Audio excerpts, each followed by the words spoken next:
Ok, queridos, paz a todos. Vamos orar ao Senhor e dar sequência então. Pai, nós te damos graça por mais esta oportunidade preciosa de compartilhar as maravilhas da Tua Palavra e ministramos a esta igreja, a este ministério. Ó Deus, que o conhecimento da Tua Palavra possa abrir novos horizontes na vida dos Teus filhos, para que cresçam ainda mais em nome de Jesus. Amém.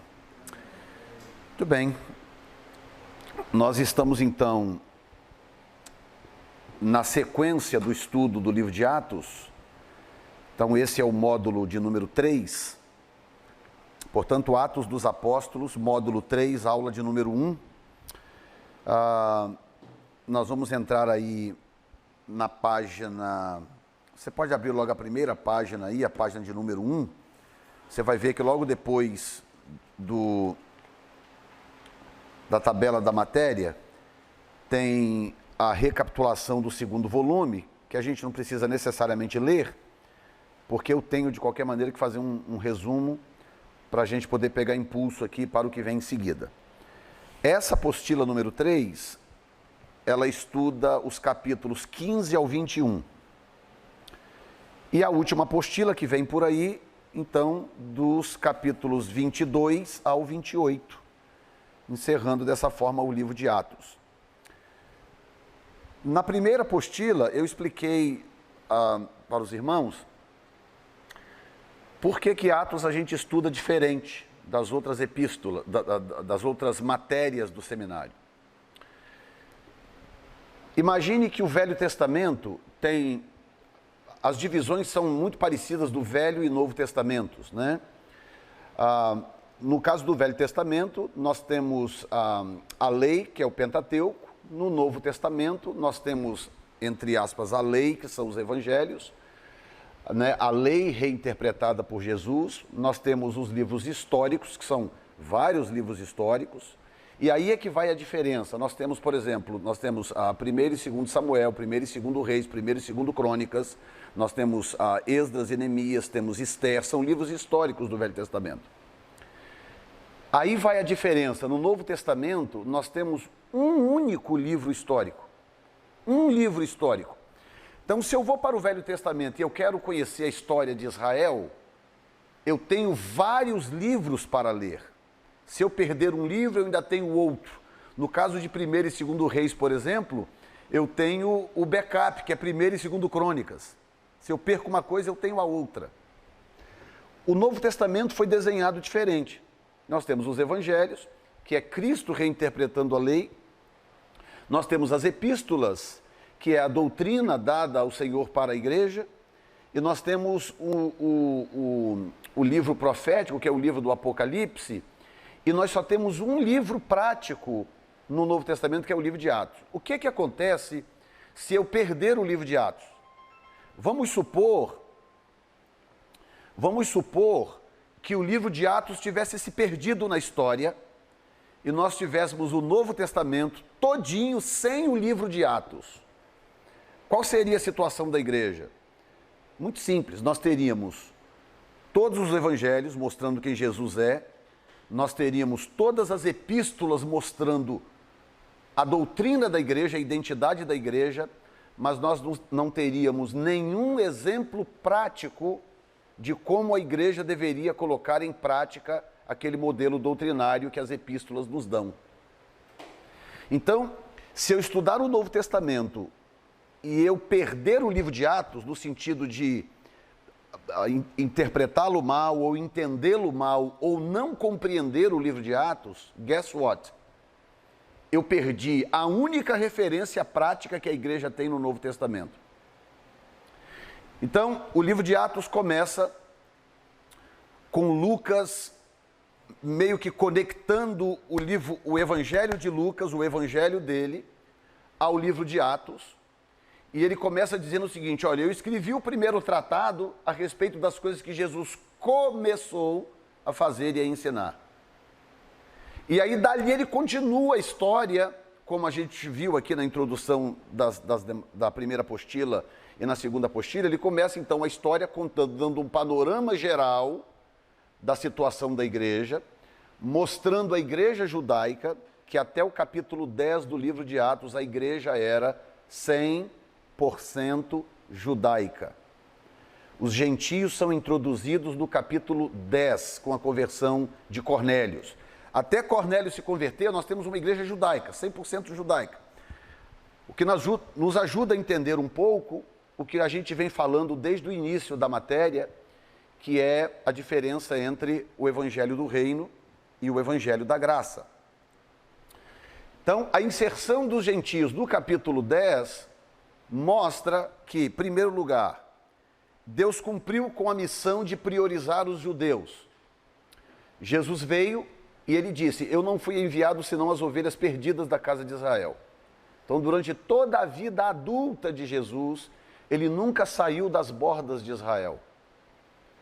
Ele saiu uma vez quando era criança, não por decisão própria, você sabe da história, foi para o Egito, voltou depois, cresceu em Israel e dali ele não saiu mais. Ele ficou dentro das bordas de Israel por 33 anos e meio.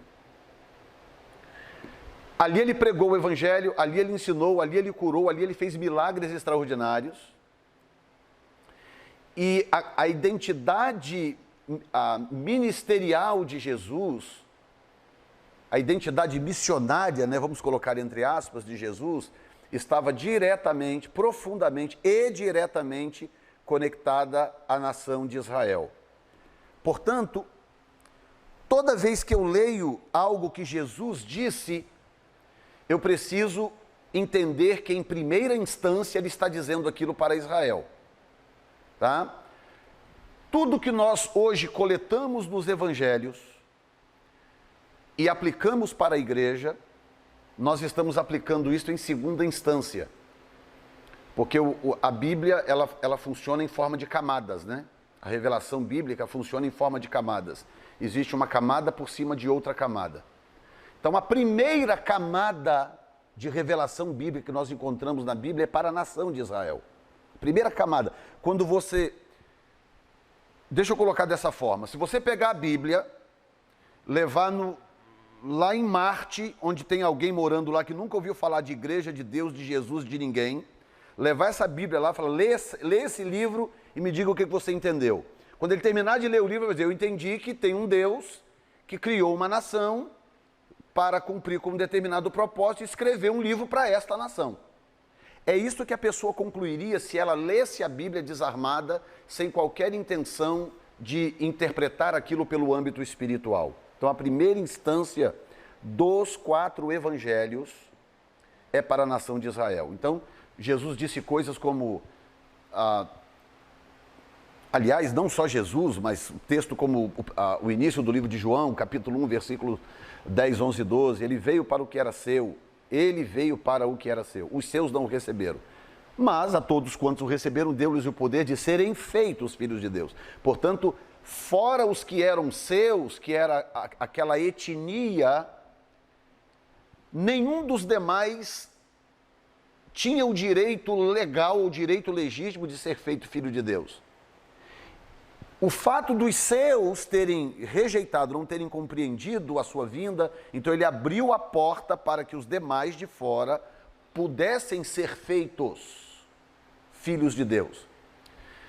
E aí ele diz coisas como: eu não fui enviado senão as ovelhas perdidas da casa de Israel. Quando aquela mulher estava clamando atrás dele, ele mandava os seus discípulos e dizia: vocês vão, não entrem em vila de samaritanos, porque os samaritanos eram miscigenados. Não entrem em vila de samaritanos, vocês vão só às ovelhas perdidas da casa de Israel e digam para eles que é chegado o reino de Deus. Então você vê uma missão extremamente focada de Jesus para atender com a sua responsabilidade profética, aquelas coisas que foram profetizadas desde o Velho Testamento, de que ele viria para cumprir com o propósito dentro daquela nação. Então, todo esse argumento que eu estou apresentando para você aqui tem um nome nos evangelhos. Chama-se Evangelho do Reino.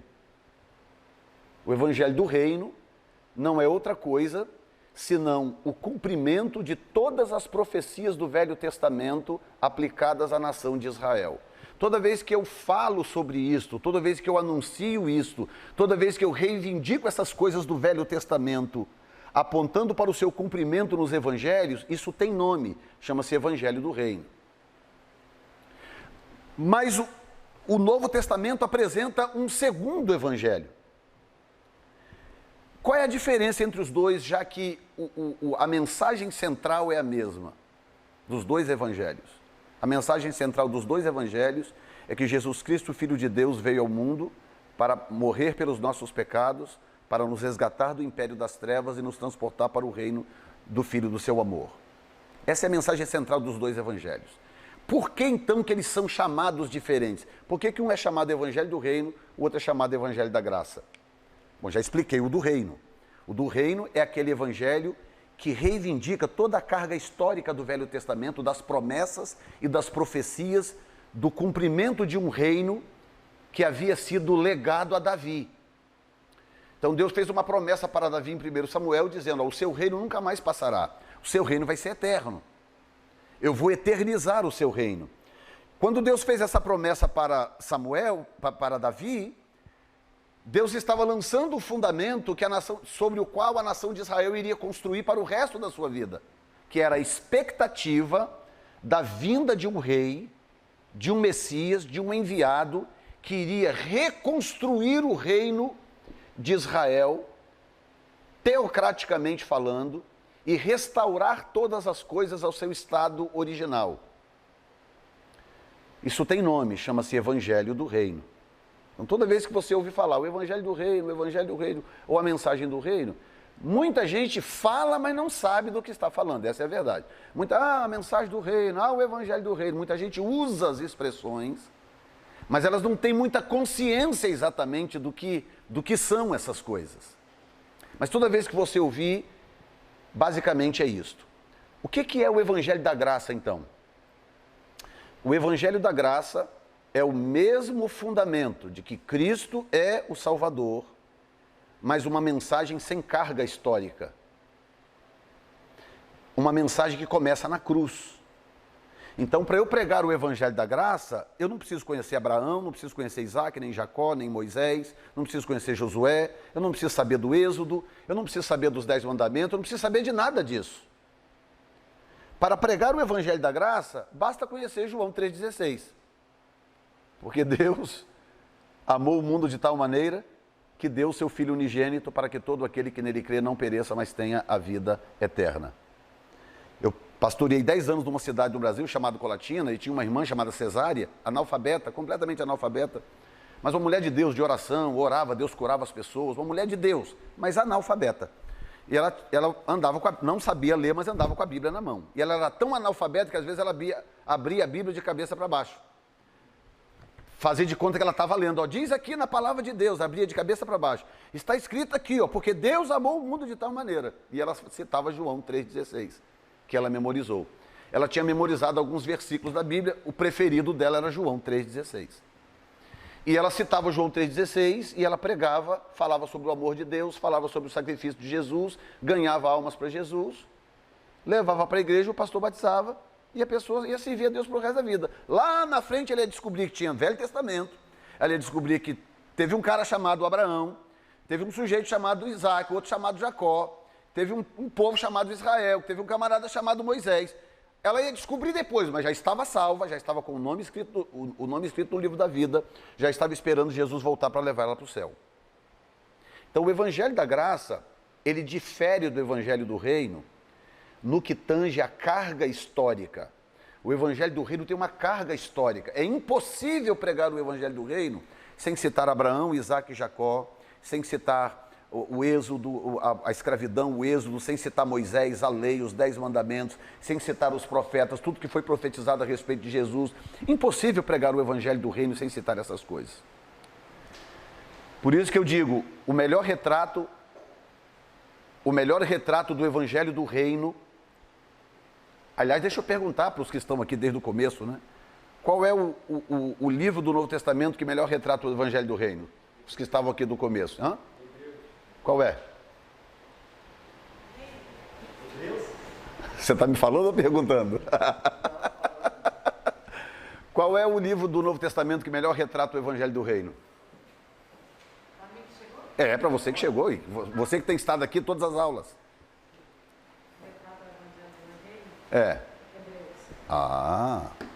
Por que que Hebreus é o livro que melhor retrata o Evangelho do Reino no Novo Testamento? Porque é o livro que tem a maior carga histórica veterotestamentária. Por que que o livro chama Aos Hebreus? Um livro escrito aos Hebreus. Se eu for escrever um livro aos brasileiros, eu vou escrever um livro aos brasileiros. Ora, eu vou ter que citar Pedro Álvares Cabral, vou ter que citar Descobrimento, vou ter que citar o Grito do Ipiranga, né? Se eu for escrever um livro histórico para os brasileiros, eu tenho que citar tudo isso. Se eu for escrever um livro do Brasil para os estrangeiros, para atrair os turistas para o Brasil, eu vou me preocupar com Pedro Álvares Cabral, Grito do Ipiranga, com essas bobagens? Não. Eu vou falar das belas praias, vou falar das boas cidades, vou falar das coisas boas que tem no Brasil, o preço baixo por causa do dólar, blá, blá, blá. Ou seja, eu vou vender uma imagem do Brasil para o estrangeiro, diferente da imagem que eu venderia para o nativo. O nativo tem que saber a história do seu país. Então, o apóstolo que já fez cidadania, né? Quando vai fazer cidadania, o que tem que fazer? Estudar o livretinho, saber a história toda da Constituição, das 13 colônias, tarará, tarará, tarará. Por que tem que saber quando vai fazer a cidadania? Porque quando você vai fazer a cidadania, você se torna agora parte daquele reino. Então você tem que saber a história do reino. Você tem que saber. Agora, para morar aqui, está ali a Michele que chegou há uma semana, né? Ela vai agora se preocupar em saber de história de 13 colônias, ela quer trabalhar, ganhar o dinheiro dela, estabelecer a vida dela aqui e seguir vivendo. Como todos nós fizemos aqui no começo.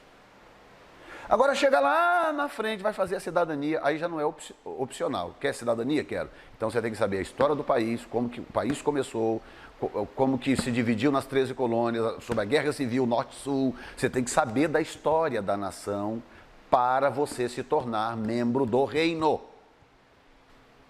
Quem está entendendo? Então, essa é uma explicação que você não pode esquecer e você vai entender daqui para frente, né? Quer dizer, vai ficar um pouco mais claro para os que já estão acompanhando, aqueles que perderam algumas aulas vão também entender, daqui para frente, por que que o livro de Atos está desenhado da forma que está. Não existe nada ali por acaso, a coisa não está montada daquele jeito por acidente, aquilo ali não é uma história aleatória, aquilo ali foi desenhado por Deus para ser daquele jeito, por causa do que eu estou te falando. Então, o que acontece? Nós vamos entrar no capítulo 15, mas até chegar no 15, vou fazer um resumão aqui, o livro de Atos começa com Lucas conectando ao seu evangelho. Então, ele começou a fazer e ensinar, e agora eu vou explicar para você o que aconteceu depois que ele fez o que fez. Aí ele começa a contar a história. Ele começa a contar a história do estabelecimento da igreja judaica. Aí surge, apóstolo, nós levantamos aqui a lebre na classe passada, de duas teorias a respeito do nascimento da igreja gentílica como nós conhecemos. Tá? Porque a igreja, hoje, ela é quase que 100% gentílica, com algumas pitadas de judaísmo aqui e acolá. Alguns judeus messiânicos aqui e acolá que adentraram na igreja, hoje fazem parte da igreja. Mas a igreja é 99,9% gentílica. Ok, qual é a origem desta igreja gentílica? Normalmente nós dizemos, a grosso modo, que a igreja nasceu em Atos 2. Né? Pentecoste desceu, o Espírito Santo veio, cumpriu-se o dia de Pentecostes, todos foram cheios do Espírito, falaram em línguas, e nós, os pentecostais, então, sabemos isso de core salteado, né? Ou de core salto alto, né? Os pentecostais amam esse texto, eu também amo. Mas aqui é uma classe de seminário, então nós temos que analisar algumas questões, tá? A primeira é que havia uma promessa no Velho Testamento, tá? Em Isaías, em Zacarias, em Joel, em Daniel, E a promessa é que, para que o reino fosse estabelecido, segundo as promessas do Velho Testamento, o Espírito de Deus precisava ser derramado sobre a nação. Então você encontra textos, por exemplo, como o próprio início do livro de Isaías, Isaías 1 e 2, Isaías 6, Isaías 8, Isaías 22, Isaías 40, Isaías 41, 42, Isaías 54, 55, Isaías 61. Todos esses textos apontam para a mesma coisa, como Joel 2, principalmente ali do versículo 26, 27, 28 para frente. O que esses textos estão apontando? Estão apontando para uma restauração da nação de Israel a partir de um derramamento do Espírito. Então o plano era o seguinte: Deus prometeu, eu vou restaurar o tabernáculo caído de Davi. Inclusive está aqui no capítulo 15 de Atos. O que significa isso? O que é restaurar o tabernáculo caído de Davi? Teologicamente, tem duas aplicações. Tem uma aplicação devocional, tem uma aplicação teológica. Eu vou me prender hoje à teológica. Teologicamente, o que Deus está dizendo é o seguinte: chegou o momento de eu cumprir o que eu prometi para vocês. Eu vou restaurar o reino. Porque a promessa foi a Davi. Teu reino nunca mais acabará. Teu reino vai ser eterno. Então, no capítulo 15, aqui, da apostila que nós vamos estudar, no discurso de Pedro, ele fala claramente sobre isso. Ele diz, olha, houve uma promessa de que Deus iria restaurar o tabernáculo caído de Davi. Ou seja, restaurar o reino da nação de Israel. Então, aquele derramamento do Espírito que aconteceu em Atos 2, não tinha nenhum gentio lá dentro. Só havia judeus ali. Então, eu posso dizer, teologicamente, que a igreja gentílica nasceu em Atos 2? É meio que forçar um pouco a barra, você entende? Quer dizer que eu não posso dizer devocionalmente isso? Que o Espírito Santo derramou sobre a igreja nasceu em Atos 2? Devocionalmente é uma coisa. Teologicamente, você precisa back it up, você precisa ter um fundamento histórico para você poder provar que aquilo aconteceu ali. E você não vai conseguir fazer isso historicamente falando, porque não tinha nenhum gentio lá dentro. Só tinha judeus. E a igreja ela permanece judaica até o capítulo 10. Quando pela primeira vez o Espírito desce sobre um grupo de gentios. Agora, olha como é que são as coisas. Foi um escândalo. Pensa num escândalo. Não deveria, né? Deveria ser um escândalo o Espírito Santo descer sobre um grupo de pessoas? Foi um escândalo. Pedro foi na casa de Cornélios, chegou lá, ministrou, o povo se converteu, ele orou, o Espírito Santo desceu sobre a casa, todos falaram em línguas. E aquilo que era para ser uma celebração, uma festa, virou um escândalo. Quando Pedro voltou para Jerusalém, eles queriam matar Pedro. Entre aspas, né? Eles queriam quase que linchar Pedro. Você está ficando doido? Você foi na casa de gentios, você ministrou para os gentios. Aí Pedro falou assim, escuta uma coisa, deixa eu dizer para vocês. Será que nós somos mais sábios do que o Espírito Santo de Deus? Pedro falou, escuta o que eu vou dizer para vocês. Eu orei por eles e o Espírito desceu sobre eles. Ele diz assim, como desceu sobre nós. Ele diz, o Espírito desceu sobre eles como desceu sobre nós. E eles estavam todos atônitos, tentando compreender aquela situação, porque aquilo não estava no script. Porque quando Jesus os enviava, Jesus enviou duas comitivas, uma de 12 e outra de 70. E Jesus expressamente dizia, não se metam com os gentios. E também não entrem em vila de samaritanos. Vão apenas as ovelhas perdidas da casa de Israel. Qual era o normal deles entenderem quando o Espírito Santo veio? Só tinha um grupo de judeus dentro do cenáculo, o Espírito Santo desceu. Qual era o normal eles entenderem? Ué, isso aqui é um negócio privado para nós, isso aqui é algo judaico. Isso aqui é um mover de Deus na nação, na nossa nação. Por isso que em Atos 1:8, aliás, do versículo 3 para frente, começa a descrever ali a ascensão, que eles viram para Jesus e falaram: Senhor, é agora que o Senhor vai restaurar o reino? Quer dizer, essa pergunta, ela não era uma pergunta tirada do nada, do joelho de quem perguntou. Não, era uma pergunta que tinha uma carga histórica, havia uma série de promessas. Jesus morreu, ressuscitou, eles não tinham mais nenhuma dúvida que Jesus era o Filho de Deus, porque eles viram ele morrer, viram ele ressuscitar, ele estava agora vivo diante deles, depois de ter estado morto 3 dias, então eles não tinham a menor dúvida de que aquele indivíduo ali era realmente quem ele disse ser. Estavam convictos.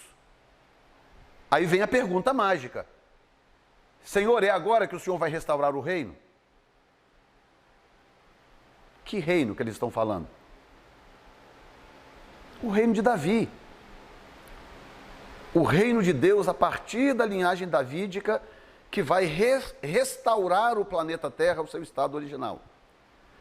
É agora que o Senhor vai restaurar o reino? Aí Jesus vira e dá uma resposta nada menor do que extraordinária. Por quê? Porque se Jesus dissesse toda a verdade, se Jesus entregasse para eles todo o tesouro, toda a informação, eles não teriam ânimo, eles não teriam determinação para fazer o que fizeram: apanhar, ir preso, morrerem, um decapitado, o outro apedrejado, o outro isso, o outro aquilo. Se Jesus virasse para eles e falasse: olha, deu BO aí, nós vamos atrasar um pouco o projeto. Nós vamos atrasar aí, já tem 2019 anos, né? Nós vamos atrasar aí uns 2030, 2040 anos mais ou menos. Porque deu zebra, a nação rejeitou o projeto. Se Jesus dissesse para eles honestamente, se você estivesse lá no dia, visse tudo aquilo, aquela maravilha, naquela expectativa, nós vamos restaurar o reino. Senhor, é agora? Jesus fala: não, vai ser daqui uns 2050 anos ainda. Pensa, bispo, você ter condições de ir para a rua, apanhar, tomar pedrada, paulada, jogado em tacho de azeite fervendo igual João, pendurado de cabeça para baixo igual Pedro, decapitado igual Paulo. Você vê só que coisa, Paulo foi o homem, talvez depois de Moisés, eu nem sei se foi depois de Moisés, é até difícil comparar, mas Paulo talvez foi o homem que mais alcançou revelações na Bíblia. As revelações mais profundas, na minha opinião, pelo menos, as revelações mais profundas da Bíblia foram dadas a Paulo. Com toda a profundidade que Paulo tinha, ele esperava Jesus voltar para os dias dele. Em 1 Tessalonicenses 4,16, ele diz assim: e nós, os que ficarmos vivos, seremos arrebatados juntamente com eles nas nuvens. Falando dos mortos, né? O texto todo diz: e o mesmo Senhor descerá do céu com alarido, com voz de arcanjo, e a trombeta de Deus, e os mortos em Cristo ressuscitarão primeiro. E nós, os que ficarmos vivos, o que isso significa? Que ele achava que ia ser talvez poucos dias à frente, alguns anos à frente. Com toda a compreensão de Paulo, Deus escondeu dele a informação. Deus não deixou ele saber da informação toda, de que ele iria plantar igrejas, que ele iria ganhar almas, que ele ia sofrer, que ele ia ser perseguido, apedrejado, que ele no final ia morrer decapitado, e que com o passar do tempo, todas as igrejas que ele plantou naquela região, todas elas iam ser eliminadas, exterminadas. A região ia se tornar islâmica, e com o passar do tempo não ia ter nem rastro das igrejas plantadas por Paulo naquele lugar. Imagina se Deus virasse para Paulo e dissesse para ele: Paulo, vai lá, campeão, mas é o seguinte, você vai fazer acontecer isso e aquilo, mas vai passar um tempo, essas igrejas todas vão desaparecer, Tinha como Deus dizer uma coisa dessa para Paulo ou para qualquer um outro daquela época? Não. O plano de Deus é muito maior do que a nossa capacidade de compreensão. Nós não temos como compreender essas coisas. Eu comparei pregando ontem na igreja, falando, o plano de Deus são 350 terabytes de informação e a nossa cabeça só cabe 10 megas. Como é que Deus vai botar toda a informação na nossa mente, na nossa cabeça? Não tem como. É por isso que sem fé é mais ou menos difícil agradar a Deus. Impossível. Impossível. Por que é impossível? Porque aqui dentro só cabe this much, só cabe X. E o plano é imenso. O plano é imenso. Então eu só consigo me relacionar com Ele pela fé. Eu vou dando um passo de cada vez à medida que Ele vai me mandando dar os passos. Eu vou dando um passo de cada vez. Cumpro com a minha missão e vou para o lar. Os que vêm atrás de mim vão cumprindo com a sua missão e vão subindo para o lar, e assim vai até chegar o momento dele fechar a história da maneira como está profetizado. Quem está me entendendo até agora? Então, quais são as duas teorias? As duas teorias, a primeira é, a igreja nasceu em Atos 2, que é a teoria ortodoxa, convencional.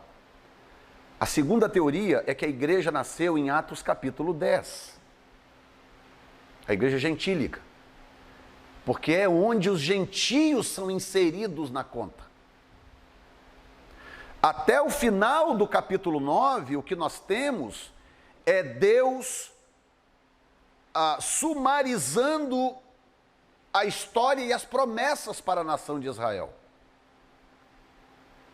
Por isso que só tem judeu na jogada. Muito bem. Quando eles perceberam que a coisa era mais abrangente do que eles imaginavam, que de repente tinha um grupo de gentios, e não era só gentios, eram romanos. Inimigos, na verdade. Os romanos eram inimigos.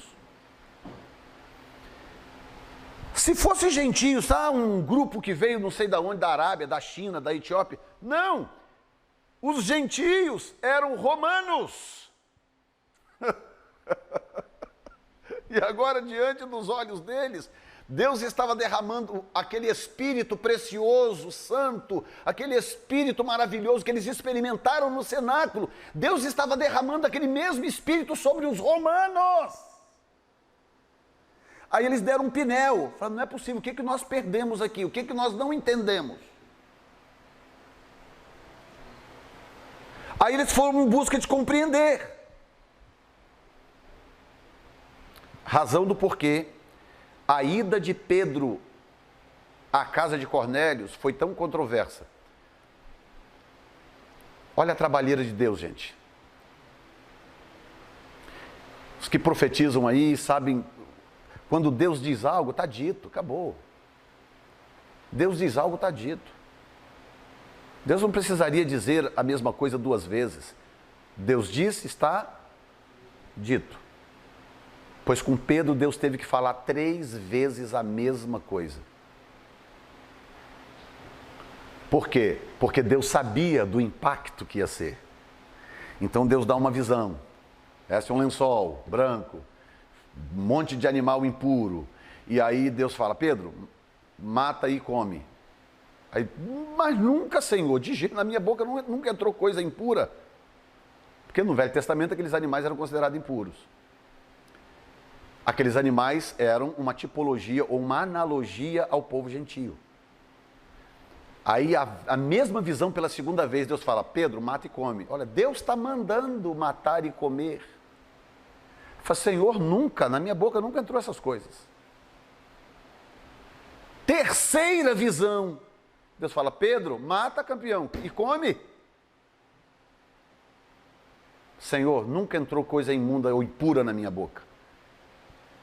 Aí Deus dá a cartada, Deus fala, não considere impuro o que Deus para si purificou. Essa deixa é a deixa da inserção dos gentios na igreja. O que Deus estava dizendo? Eles eram mesmo impuros. Não havia mecanismo no Velho Testamento para inserir os gentios no reino de Deus. Não tinha mecanismo para isso. Nós temos alguns casos no Velho Testamento de inserções individuais de gentios que foram agregados à nação de Israel, casos que a gente pode citar, como Caleb, por exemplo, que foi absorvido pela nação de Israel e que depois foi absorvido pela tribo de Judá. Nós temos casos como Raabe, temos casos como Ruth, a Moabita e por aí vai. Nós temos casos individuais de pessoas que foram absorvidas pela nação de Israel. Mas nós não temos nenhum caso de uma nação inteira abraçando o Deus de Israel. Não havia mecanismo de inserção do povo gentio no reino do Velho Testamento. E a palavra de Deus a respeito dos povos do Velho Testamento era o seguinte: esse povo é impuro, eles adoram outros deuses, eles são idólatras, eu não quero que vocês façam aliança com eles.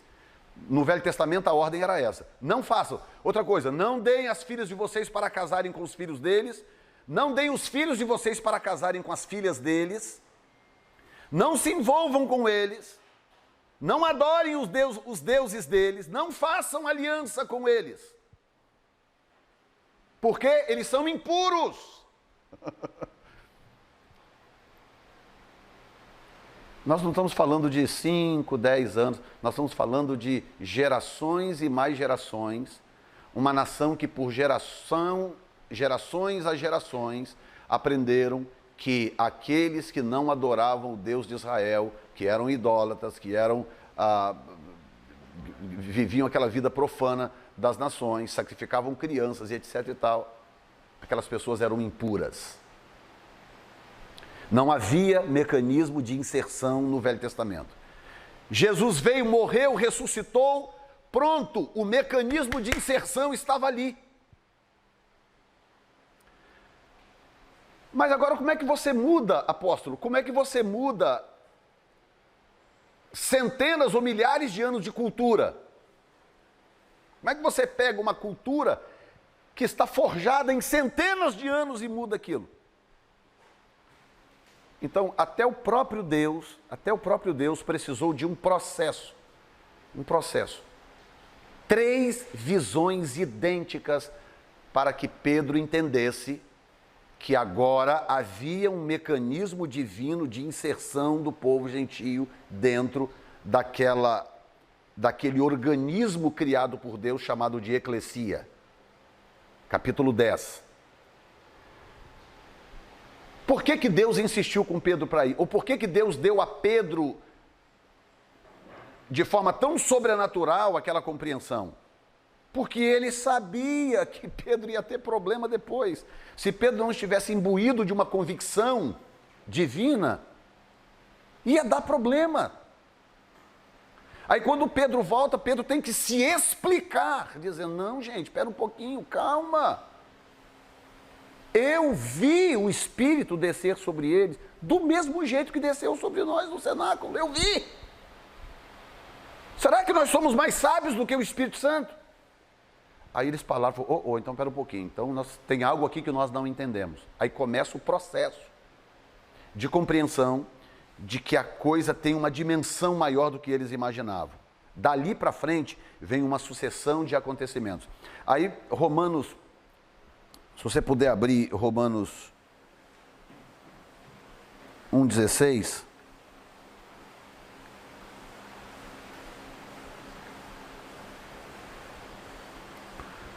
Romanos 1,16.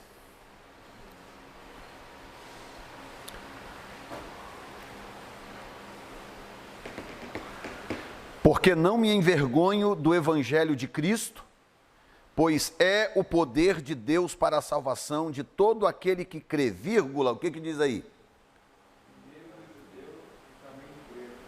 primeiro do judeu e também do grego. Verso 17, olha aqui, porque nele se descobre, olha isso aqui,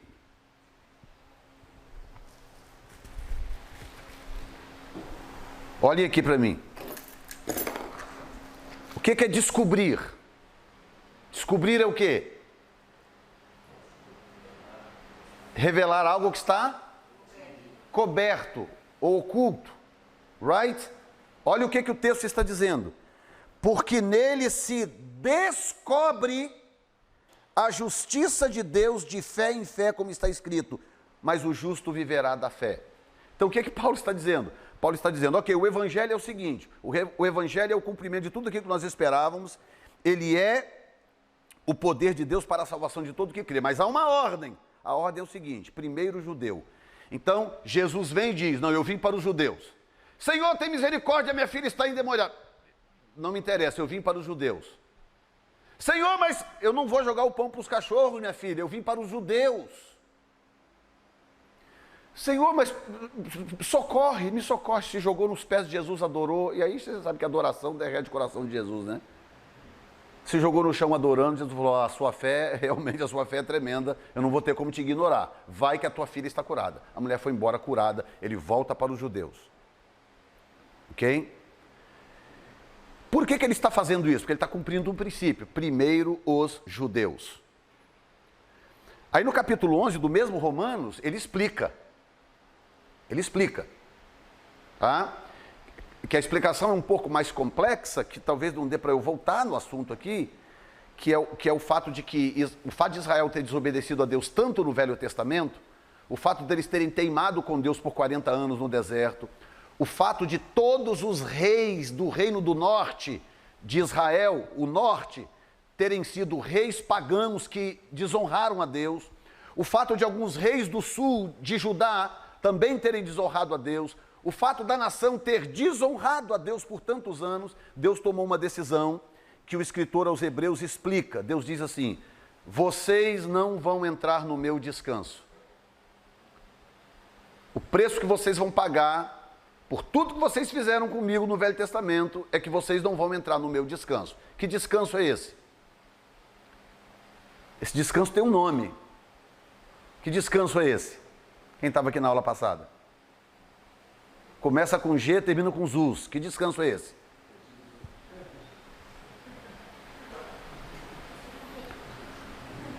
Então, no Velho Testamento, deixa eu ler para você aqui um texto de Isaías. Isaías capítulo, eu acho que é o 2, que eu estou buscando de cabeça aqui agora. Ou 3, espera aí.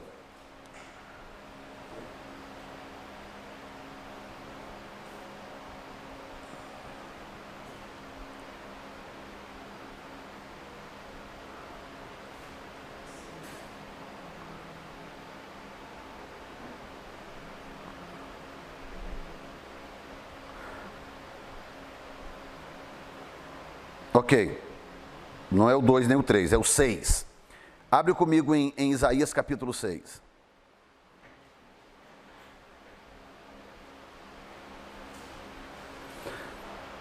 Para você ver que o problema vem de longe.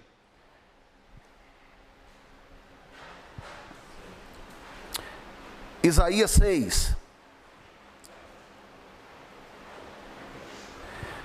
Você conhece Isaías 6 por causa da visão de Isaías, né? Mas tem coisas do capítulo 6 que nem sempre a gente lê, tá? Deus chama Isaías, diz, eu preciso mandar alguém pregar. Aí Isaías fala, Senhor, eis-me aqui, envia-me a mim. O Senhor falou, ok, você quer ir? Quero, então vou te enviar. Mas o povo é de dura cerviz. A mensagem não é uma mensagem bonita, tá? Você quer ir? Quero. Ok, então vai. Aí ele diz assim, verso 9, olha bem. Então disse ele, vai e dize a este povo, ouvis de fato e não entendeis, e vedes em verdade, mas não percebeis. Verso 10, olha bem, isso é Deus falando. engoda o coração deste povo e endurece-lhe os ouvidos e fecha-lhes os olhos, não venha ele a ver com os seus olhos e a ouvir com os seus ouvidos e a entender com o seu coração e a se converter e a ser sarado.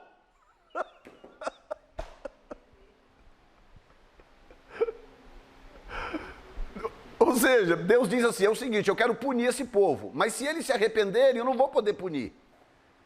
Então faz o seguinte, eu vou endurecer os ouvidos deles, eu vou endurecer o coração deles, para que eles ouçam e não entendam, vejam e não compreendam.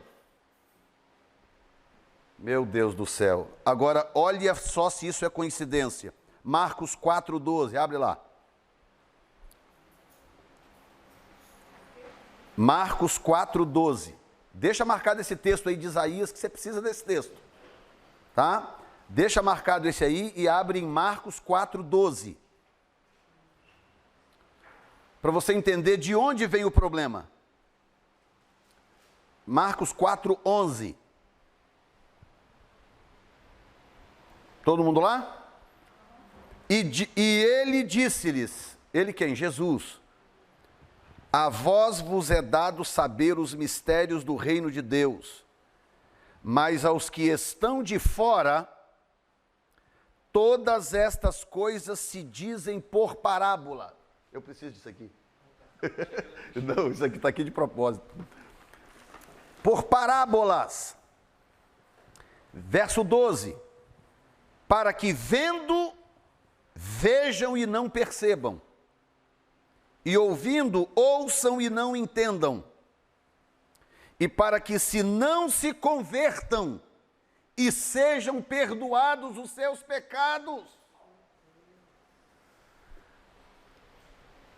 Aí a pessoa lê isso aqui, não entende que Jesus está tirando isso lá de Isaías. Ele está dizendo, ok, chegou a hora, eu cheguei, mas eu não posso deixar esse povo compreender. Porque eles têm uma pendência com meu pai lá atrás e o meu pai quer punir isso. Se eles entenderem, eles vão se converter e eu vou ter que perdoá-los. Então eu vou falar por parábolas para que eles não entendam.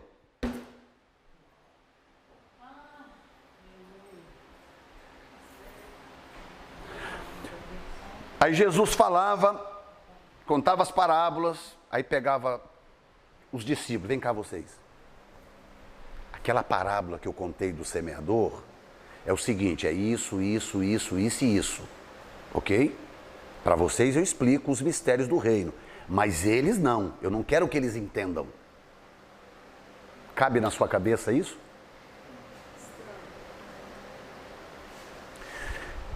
Que Jesus, acima de tudo, ele veio executar justiça divina.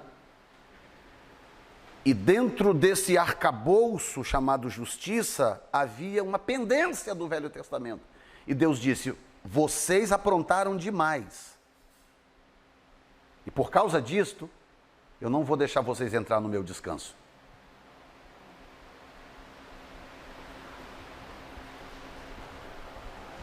Já que nós estamos aqui, nesse assunto, depois nós vamos adiantar aqui, que eu já estou adiantando uma parte boa da apostila. Abra comigo em Hebreus.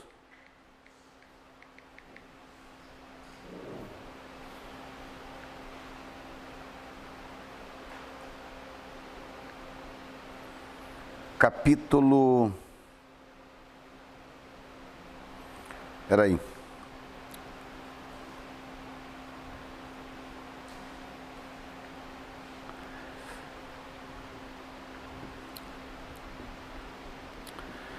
Bom, começa com o fato de que a Epístola aos Hebreus, que é, eu tenho dito para vocês que é o melhor retrato do Evangelho do Reino, ela começa já com uma carga histórica muito grande. Havendo Deus, capítulo 1, versículo 1, havendo Deus antigamente falado muitas vezes, de muitas maneiras aos pais pelos profetas, a nós falou-nos nesses últimos dias pelo Filho, a quem constituiu o herdeiro de tudo, por quem também fez o mundo, o qual, sendo o resplendor da sua glória, expressa a imagem da sua pessoa, sustentando todas as coisas pela palavra do seu poder, havendo feito por si mesmo a purificação dos nossos pecados, assentou-se à destra da majestade nas alturas. Então ele começa o livro já lançando uma carga, falando dos profetas, falando dos tempos antigos, e daqui para cá vai só piorando num bom sentido. Daqui para frente a coisa só vai piorando. Ele vai entrar com tamanha profundidade no Velho Testamento, que se você não tiver um conhecimento, ainda hoje, se você não tiver um conhecimento judaico razoável, você não consegue compreender a Epístola aos Hebreus. Você não consegue. Porque ele fala de coisas, ele inclusive usa das tipologias do Velho Testamento para poder fazer as aplicações que ele faz no livro, e ele faz aquilo com tanta naturalidade, porque ele não está escrevendo aos brasileiros, ele não está escrevendo aos americanos, ele está escrevendo aos hebreus. Ele não está sabendo que um tempo depois, um tal de Jefferson, um tal de João, de Teresa, de Maria, de Manuel, de Cerqueira, vai estar com esse livro na mão lendo, ele não está sabendo disso. Ele está escrevendo para os hebreus. Então ele está falando a linguagem comum, própria para os hebreus. Toda a tipologia do Velho Testamento, ele traz tudo à luz. Ok? Sendo assim, eu quero te dar agora um texto rapidamente, porque a gente não pode ler muito, porque o tempo não é nosso amigo nesse momento.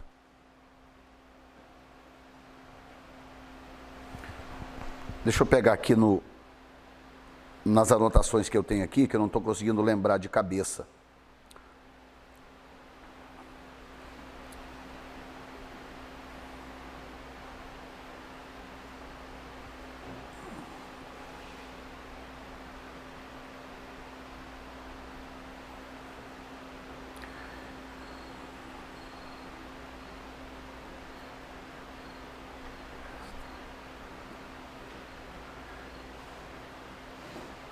Ok, capítulo 4.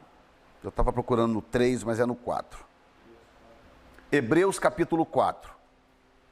Ok? Que diz dessa forma: temamos, pois, que porventura, deixada a promessa de entrar no seu repouso, pareça que algum de vós fique para trás.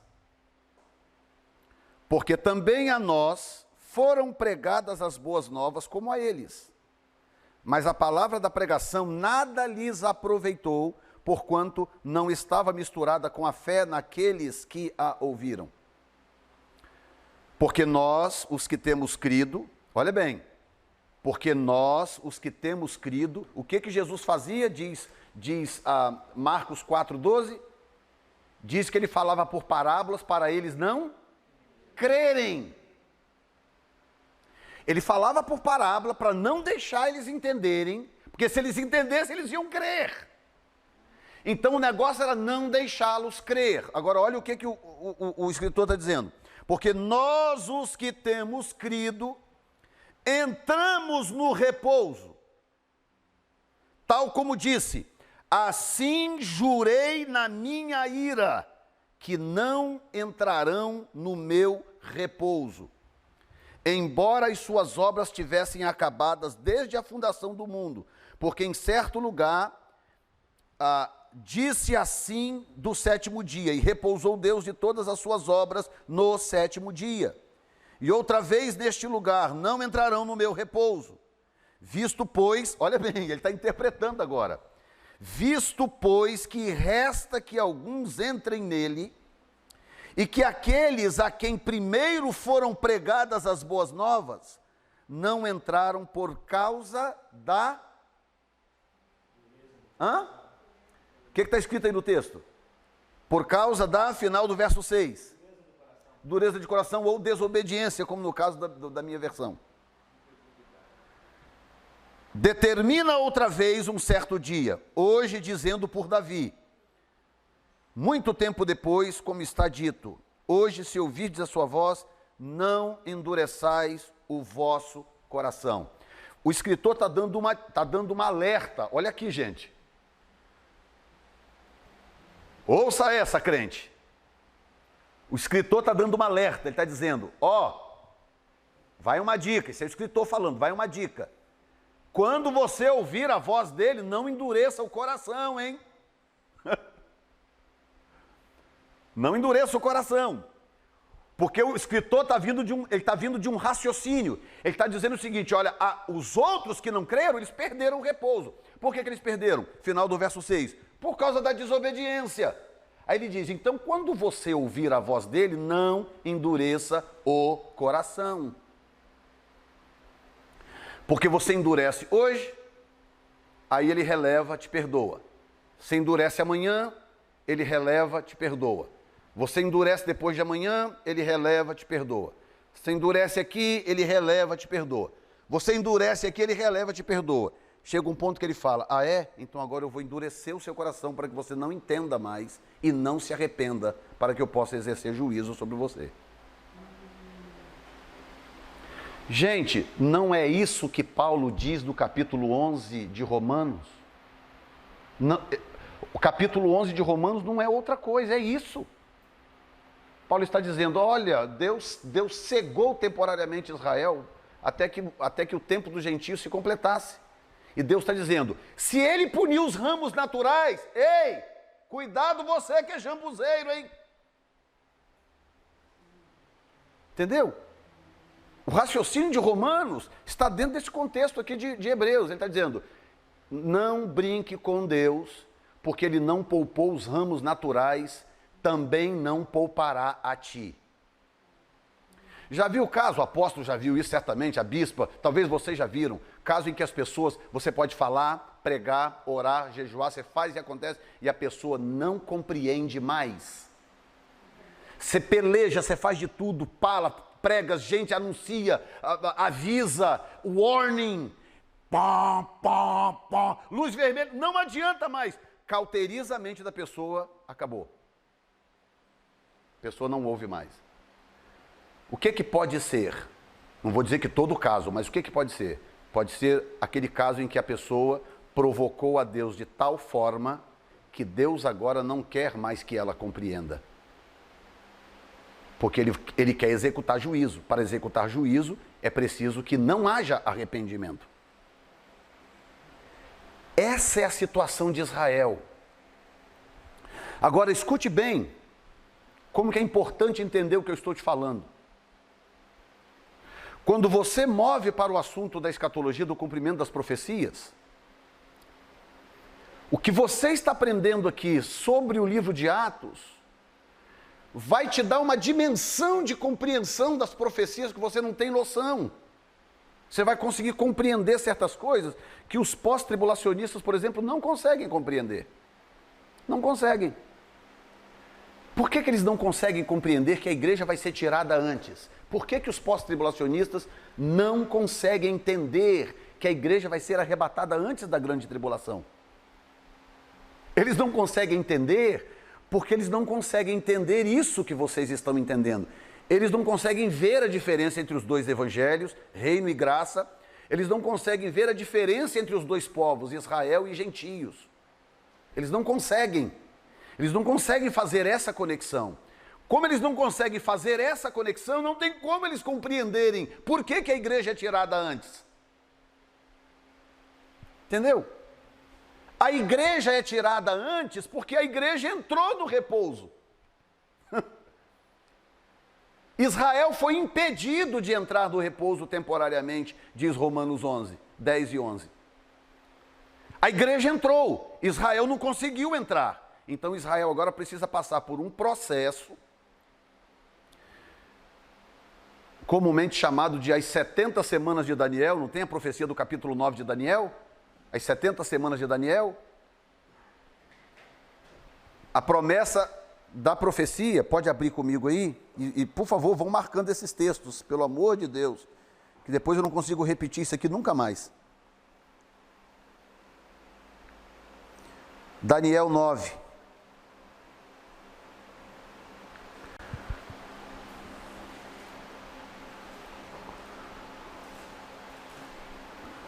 versículo 24.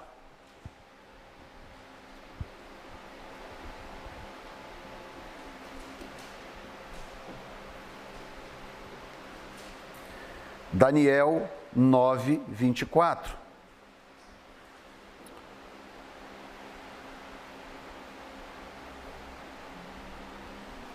Olha bem, como que vai fazer sentido para você o que nós vamos ler agora, só pelo fato de você ter entendido o que eu acabei de explicar, tá? Olha o que o anjo disse para Daniel. 70 semanas estão determinadas sobre o teu povo. Qual era o povo de Daniel? E sobre a tua santa cidade. Qual era a cidade?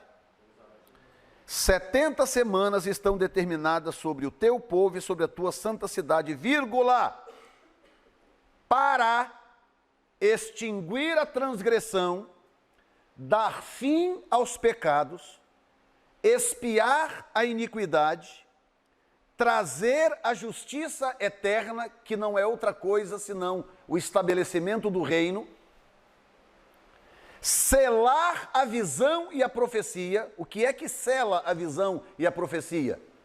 O estabelecimento do reino. E ungir o santo dos santos. Então, na profecia dada a Daniel, o anjo já cantou a pedra, dizendo, tem 70 semanas, são 70 semanas de anos, né? Um total de 490 anos. 70 semanas estão determinadas sobre o teu povo e sobre a tua santa cidade. E o anjo diz, e elas são necessárias para selar a visão, para expiar a iniquidade, para isso e para isso. Ok?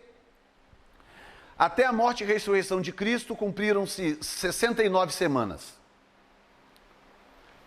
Porque a contagem começa lá na ordem para restaurar Jerusalém. Então até Cristo cumpre 69 semanas. Cristo morre, ressuscita, Israel rejeita o reino, então há uma pausa na contagem das semanas. Ele abre a porta para os gentios, há uma pausa na contagem. A contagem está em pausa. E aí o Senhor diz, através de Paulo, dizendo, a hora que cumprir a plenitude dos gentios, eu fecho a porta lá e abro a porta para Israel. Ou seja, quando completar a nossa plenitude, que é o arrebatamento da igreja, a porta fecha para os gentios e a porta reabre para Israel, portanto, retoma a contagem das semanas. Entendeu? Em outras palavras, o fato de Israel ter perdido o descanso ou repouso faz com que seja sine qua non que a nação passe pela grande tribulação, que é a última semana, a 70ª semana. Perderam o repouso? Perderam. Então agora vocês vão ter que passar pelo crivo do fogo. Porque Pedro profetizou, dizendo, não, o Senhor não vai destruir mais nada com água, mas ele vai destruir agora a terra pela segunda vez pelo fogo. Então Israel vai ter que passar pelo fogo para ser purificado. Aqui está a razão. Por que precisa, Senhor? Para extinguir a transgressão, dar fim aos pecados, expiar a iniquidade, trazer a justiça eterna, selar a visão e ungir o santo dos santos. Então, para que tudo isso aconteça com a nação de Israel, o que já aconteceu com a igreja, eles precisam passar pela grande tribulação. Agora, por que a igreja ficaria aqui se a igreja não tem necessidade de passar mais? A igreja já entrou no repouso. Olha o que diz o texto de novo, volta aqui para Hebreus, que ele diz, verso 3, porque nós, os que temos crido, entramos no repouso. Tal como disse, assim jurei na minha ira, eles não vão entrar no meu repouso.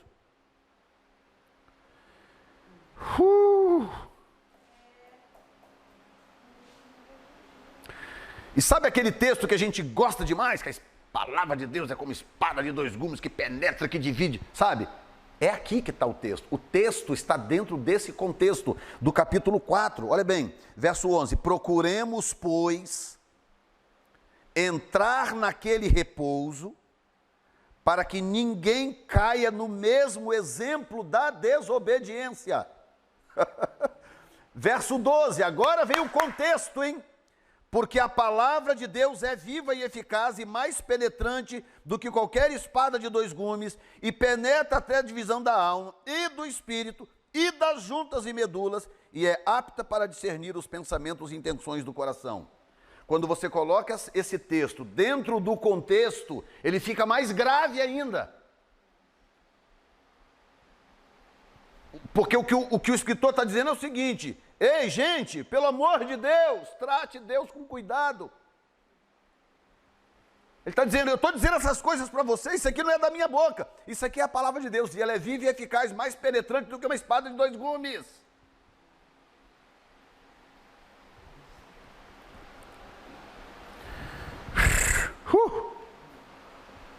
Verso 14, visto que temos um grande sumo sacerdote. Quem temos um grande sumo sacerdote? Dentro do contexto aqui que nós estamos falando. Visto que temos um grande sumo sacerdote, por que ele está inserindo isso aqui? Quem é que temos um grande sumo sacerdote? Hã? Os que começa com crê, termina com rão. Crerão. Ele está dizendo o seguinte: aos que creram e não perderam o repouso, existe um sumo sacerdote, Jesus, Filho de Deus, que penetrou nos céus. Retenhamos firmemente a nossa confissão, porque não temos um sumo sacerdote que não possa compadecer, verso 15, das nossas fraquezas, porém um que, como nós, em tudo foi tentado, mas sem pecado. Cheguemos, pois, com confiança ao trono da graça. Está vendo? Já não é mais o evangelho do reino, nesse caso. Ou seja, todos nós, os que cremos, somos salvos pela graça, para que possamos alcançar misericórdia e achar graça, a fim de sermos ajudados em tempo oportuno. Amém ou não, gente? Alguma pergunta até aqui, para a gente dar uma pausa ali para o pãozinho de queijo abençoado? Diga. Antes, você tem Jesus há pouco tempo. Esse tempo todo falava de Jesus para mim, que não era crente, meu coração não estava endurecido. Vontade própria minha ou Jesus não estava? Não, o endurecimento não é nesse aspecto. O endurecimento do coração do ímpio é um endurecimento natural da condição ímpia do indivíduo. A Bíblia diz que o diabo, o adversário, cegou o entendimento dos incrédulos para que não lhes resplandeça a luz do Evangelho. É por isso que a igreja tem que jejuar e orar, por isso que a igreja tem que fazer guerra espiritual, para que Deus abra os olhos do povo gentil. Então isso é uma outra história. Eu estou falando do endurecimento do coração da desobediência. O desobediente, que conhece a Deus, ouviu falar de Deus, e cresceu no Evangelho, está na igreja, e a pessoa vai endurecendo o coração, a pessoa não aceita mais disciplina, não aceita orientação, ouve e não pratica, ouve e não compreende. É esse tipo de desobediência, não é a desobediência do incrédulo, do ímpio, entendeu? Não é a do ímpio. A do ímpio tem outra coisa, é o príncipe deste mundo que cegou o entendimento deles. E esse entendimento abre quando a igreja é eficaz na sua guerra espiritual. Aí abre o entendimento, eles ouvem e se convertem. E hoje eu penso assim, por que eu não aceitei Jesus antes, quando eu era mais jovem?